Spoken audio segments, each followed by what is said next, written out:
Now let's do 34th question, and the question is, if in triangle ABC the bisectors of angle B and angle C intersect each other at O।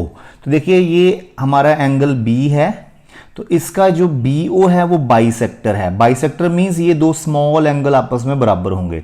It means अगर मैं बात करूं angle ABC का half तो angle X होगा ना, और angle X बोल दो चाहे ये वाला एंगल बोल दो, और यहाँ पे CO जो है वो एंगल C का बाइसेक्टर है। इट मींस जो एंगल ACB है इसका हाफ करें तो एंगल Y आएगा। मींस ये दोनों एंगल आपस में बराबर हैं। तो हमें प्रूव करना है कि angle BOC is equal to, ये angle is equal to 90 plus half of angle A। ठीक है, तो ये हम प्रूव करते हैं and this comes in 5 marks. So let's start. तो ये हमने फिगर बना लिया है। सो सबसे पहले BO and CO are bisectors of angle B and angle C। It means half of angle ABC is X, है ना, and half of angle ACB is Y। अब हम बड़ी ट्रायंगल में एंगल सम प्रॉपर्टी लगाएंगे। In triangle ABC bye angle sum property. तो देखिए angle sum property से क्या होगा, angle A plus full angle B, इसका नाम है ABC, प्लस एंगल C, इसको हम ACB बोलेंगे, is equal to 180 degree. So सबके हाफ ले लो, तो half of A plus half of ABC angle plus half of angle ACB is equal to half of 180, that is 90 degree. ठीक है, ये आ जाएगा। So now half of A plus what is half of angle ABC is X, तो इसको X लिख दो, and half of ACB that is Y is equal to 90 degree. ठीक है, यहां से आप X प्लस Y की वैल्यू निकाल दो। X प्लस Y आ जाएगा 90 minus half of angle A, तो इसको इक्वेशन 1 का नाम दे सकते हैं। अब छोटी ट्रायंगल में एंगल सम प्रॉपर्टी लगा दो। चलो इस साइड लगा देते हैं angle sum property. In triangle BOC by angle sum property. तो देखिए क्या आएगा, angle X plus angle Y plus angle O is equal to 180। So X plus Y की वैल्यू यहाँ से 90 minus half of angle A भी भर देते हैं। So X plus Y is 90 minus half of angle A plus O is equal to 180। तो यहाँ पे लिख सकते हैं हम यूजिंग 1 यहाँ पे। ठीक है, सो देखिए एंगल O कितना आ जाएगा, एंगल O विल बी 180, ये जाके माइनस हो जाएगा और ये जाके प्लस हो जाएगा। ठीक है, तो ये बन गया angle O is equal to 180 minus 90 is 90, 90 plus half of angle A। तो ऐसे हम इसको प्रूव कर देंगे। ठीक है जी। So the next question comes now. In figure the side QR of triangle PQR is produced 2 point S। ठीक है, देखिए ये PQR ट्रायंगल है, इसकी साइड QR जो वो S तक प्रोड्यूस कर दी गई है। If the bisectors of angle PQR and angle PRS meet at T। तो जो एंगल Q है ये PQR एंगल, इसका बाइसेक्टर यहाँ एंड इसका बाइसेक्टर जो ये एक्सटीरियर एंगल है वो यहाँ मीट कर रहे हैं T पर। तो इट मीन्स ये दोनों स्मॉल एंगल इक्वल हैं, ये दोनों स्मॉल एंगल इक्वल है, because RT is bisector of angle PRS and QT is bisector angle PQR। ठीक है, हमें प्रूव करना है एंगल QTR, ये वाला एंगल जो है that is half of QPR, इसका हाफ है ये वाला एंगल। सपोज ये 20 है तो ये 10 डिग्री होगा, मीन्स हमें प्रूव करना है ये एंगल इसका हाफ है। तो लेट्स स्टार्ट। तो ये हमने लिख दिया, QT and RT are bisectors of angle PQR and angle PRS। तो हमें प्रूव करना है angle QTR is half of angle QPR। तो सबसे पहले हम इनके नाम लिख दें, एंगल 1 लिख दें, 2 3 4 एंड 5 एंड दिस इज 6। हमें प्रूव करना है angle 5 is half of angle 6। ठीक है, सो और यू कैन से और angle 5 is half of angle 6, ये हमें प्रूव करना है। अब हम एक्सटीरियर एंगल प्रॉपर्टी लगाएंगे। ठीक है, तो देखिए प्रूफ इन ट्रायंगल PQR। ठीक है, PQR ट्रायंगल में देखना ये PQR है, इसमें एक्सटीरियर एंगल कौन सा है, ये पूरा एक्सटीरियर एंगल है, और हमें एक्सटीरियर एंगल प्रॉपर्टी पता है कि exterior angle is equal to sum of 2 interior opposite angles. तो ये पूरा एंगल जो इन दोनों के सम के बराबर होगा। ठीक है, in triangle PQR by exterior angle property, angle 3 plus angle 4 is equal to angle 1 plus 2 plus angle 6, तो इसके बराबर होगा। ठीक है, अब हम इस ट्रायंगल में एक्सटीरियर एंगल प्रॉपर्टी लगाएंगे, एंगल ट्रायंगल QTR में। So in triangle Q T R, ठीक है, बाय एक्सटीरियर एंगल प्रॉपर्टी। तो इसमें कौन सा एक्सटीरियर एंगल है? एंगल 4 है। देखो इस ट्रायंगल में एंगल 4 इज एक्सटीरियर एंगल, तो वो किसके बराबर होगा? एंगल 2 प्लस एंगल 5 के। So angle 4 is equal to angle 2 plus angle 5। तो ये 1 हो गया, ये 2 हो गया। अब हमें पता है कि अगर हम बात करें एंगल 1 और 2 की, ये दोनों आपस में बराबर हैं बिकॉज दिस इज बाइसेक्टर, और एंगल 3 और एंगल 4 भी बराबर हैं, ठीक है। Angle 1 is equal to angle 2 given है, angle 3 is equal to angle 4 भी गिवन है। ये बाइसेक्टर्स दिए हैं तो ये एंगल बराबर होंगे। तो अब हम क्या करेंगे इस इक्वेशन में? देखिए मुझे सिर्फ 4 और 2 ही चाहिए अभी, ठीक है। तो मैं 3 को भी 4 कर दूंगा और 1 को 2 कर दूंगा बिकॉज दीज आर इक्वल। 3 और 4 इक्वल है आपस में, देखिए। तो हम 3 को भी 4 ही लिख देंगे और 1 को भी 2 ही लिख देंगे, ठीक है। तो यहां पे लिखेंगे फ्रॉम इक्वेशन 1। देखिए मैं कैसे लिखूंगा, 3 की जगह भी 4 ही लिखूंगा बिकॉज 3 एंड 4 आर इक्वल। 4 को तो 4 ही लिखूंगा, 1 को 2 लिख दूंगा और 2 को तो 2 ही लिखूंगा प्लस 6, ठीक है। ये हो गया।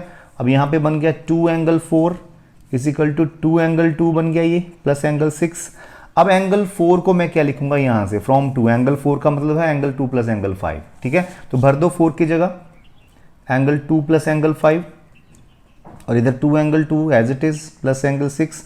और यहां आप लिख सकते हैं using second equation we have used here, ठीक है।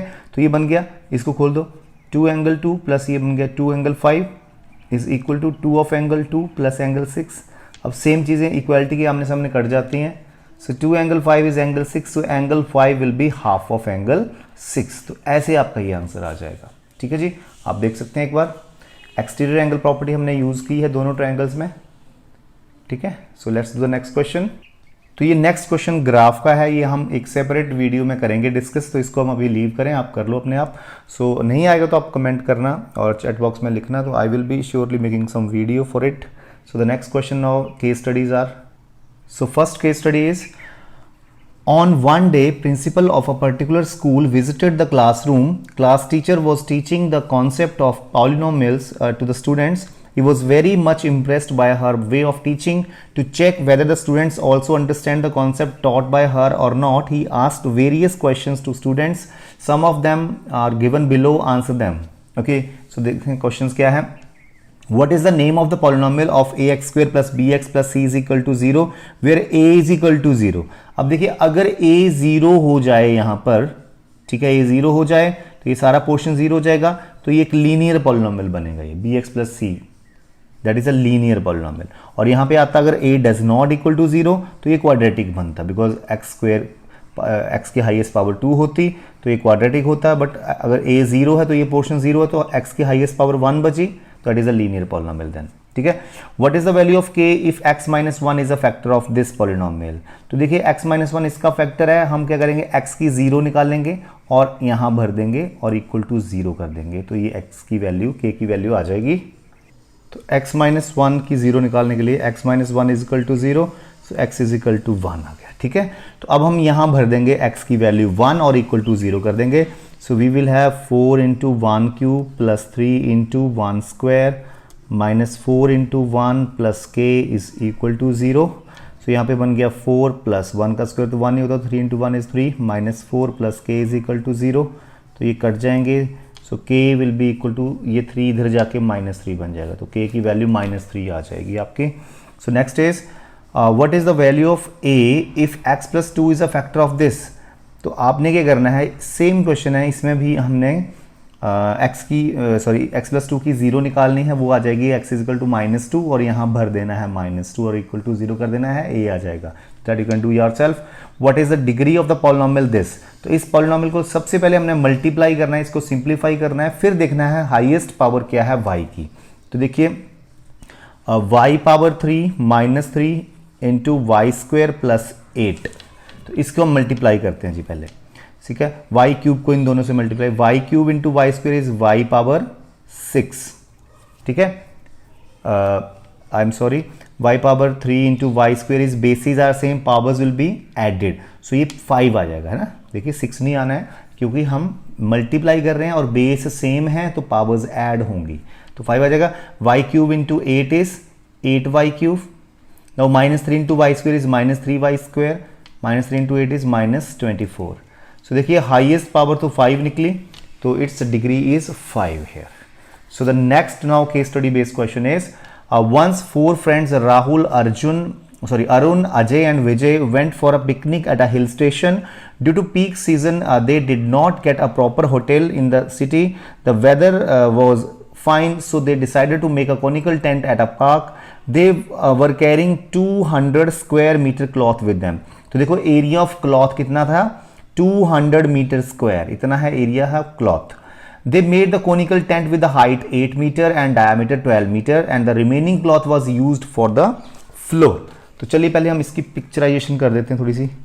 ऐसे है हमारा टेंट और इसकी जो हाइट है वो है 8 मीटर, तो यहाँ से यहाँ तक हाइट 8 मीटर है एंड डायमीटर 12 है, तो रेडियस बन जाएगी 6 मीटर.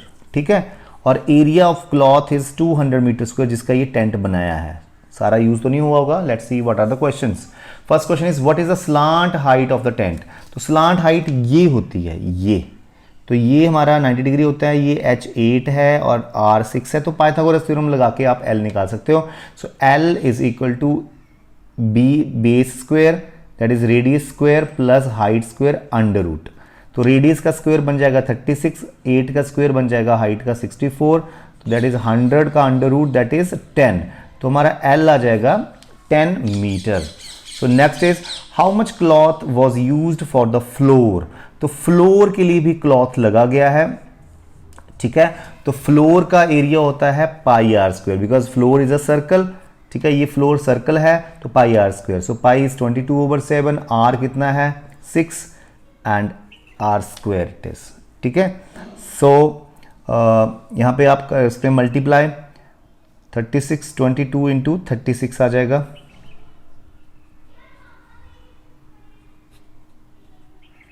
(792/7). तो इसको आप डेसिमल बदल सकते हैं, तो वो आपका एरिया आ जाएगा फ्लोर का. So let's question next now. What was the total surface area of the tent. तो देखिए टेंट का जो सरफेस एरिया है तो वो हमें ऐसे है कि ये तो फ्लोर पे भी इन्होंने कपड़ा बिछाया हुआ है, तो total surface area of the tent आ जाएगा TSA. TSA क्या होता है टेंट का, कोन का 2πr into r plus h. ठीक है, ये आ जाएगा. अगर भाई आप बोल रहे हैं कि टेंट का जो का फ्लोर है उसमें कपड़ा नहीं है, तो इस क्वेश्चन में पीछे दिया गया कि फ्लोर पे कितना कपड़ा लगेगा, तो हमने ये यूज कर लिया. तो टोटल सरफेस एरिया बोले तो पहले CSA that is πrl. CSA का फॉर्मूला होता है πrl प्लस फ्लोर का πr स्क्वायर. तो इन दोनों में अगर आप कॉमन लेके काम करें तो sorry it is πr into r plus h. Sorry हमने गलत लिख दिया, इन दोनों को ऐड करें so it is πr common ले लिया r प्लस l. सो ये आपका टोटल सरफेस एरिया आ जाएगा टेंट का. ठीक है, what was the volume of the tent. तो वॉल्यूम के लिए आप फॉर्मूला लगाओगे 1/3 पाई r स्क्वायर h. तो इसमें आपके पास सारी वैल्यूज पड़ी हैं, आप वॉल्यूम का फॉर्मूला लगा के इसको कर सकते हैं. So let's do the next question now. Last question and their paper will be completed. So during math lab activity, teacher gave 4 sticks of length 6 cm, 6 cm, 4 cm and 4 cm to each student to make different types of questions, quadrilaterals. So ये ABCD उन्होंने sticks दी हैं. 6 centimetre की है, एक दूसरी 6 centimetre की, then 4 centimetre 4 centimetre. So first question is how many triangles are diagonal of parallelogram divided. तो जो पैरेललोग्राम है पैरेललोग्राम उसका जो डायगोनल है वो उसको कितनी ट्रायंगल्स में डिवाइड करता है, 2 ट्रायंगल्स में, एक ही. ठीक है, 2 आ जाएगा answer. A student form a rectangle with sticks. What is the length of the diagonal of the rectangle formed by the student. तो स्टूडेंट ने एक रेक्टेंगल बनाई इन स्टिक्स को लेके. तो देखिए ये 6 है, ये 4 है, तो इसका डायगोनल पता करना है. तो देखिए एक राइट एंगल ट्रायंगल बन गई पाइथागोरस थ्योरम से, ये 10 आ जाएगा. That you can know how it is 10. So the next now, how many types of quadrilateral can be possible. तो इन मेजर्स को लेके कितनी क्वाड्रिलेटरल बन सकती हैं. देखिए सिंपली एक तो रेक्टेंगल बन गई, एक हम पैरेललोग्राम भी बना सकते हैं ऐसे 4 6 से पैरेललोग्राम बन जाएगी. एक हमारे पास काइट भी बन सकती है, 4 4 यहाँ ले लो और 6 6 यहाँ ले लो, तो ये काइट बन जाएगी. ठीक है, तो 3 types of quadrilaterals can be formed.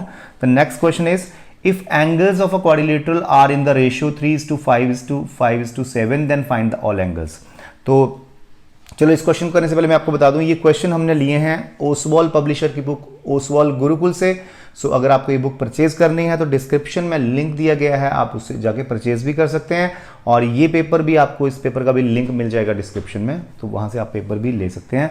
सो इसमें आपको 4 एंगल्स का जो है वो रेशो दिया है, आपको एंगल्स फाइंड करने हैं। तो जैसे जैसे एंगल दिए हैं, पहले एंगल को 3x मान लो, दूसरे को 5x मान लो, तीसरे को 5x मान लो, चौथे को 7x मान लो। अब हम यहाँ पे एंगल सम प्रॉपर्टी लगा देंगे। इन चारों एंगल्स का सम कितना होता है? 360, that you know, sum of angles of a quadrilateral is 360।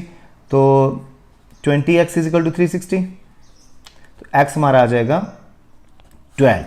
सो हमारे एंगल क्या बन गया? अगर 12 है x तो ये 12 3 जा 36 बन जाएगा, 12 5 जा 60 बन जाएगा, 60 बन जाएगा, 84 बन जाएगा। तो आप x को अपने 12 भर सकते हो। So this way we can complete this. So हमारा पेपर कंप्लीट हुआ। सो नेक्स्ट पेपर चलेगा अब आपका paper number 2। So thank you so much.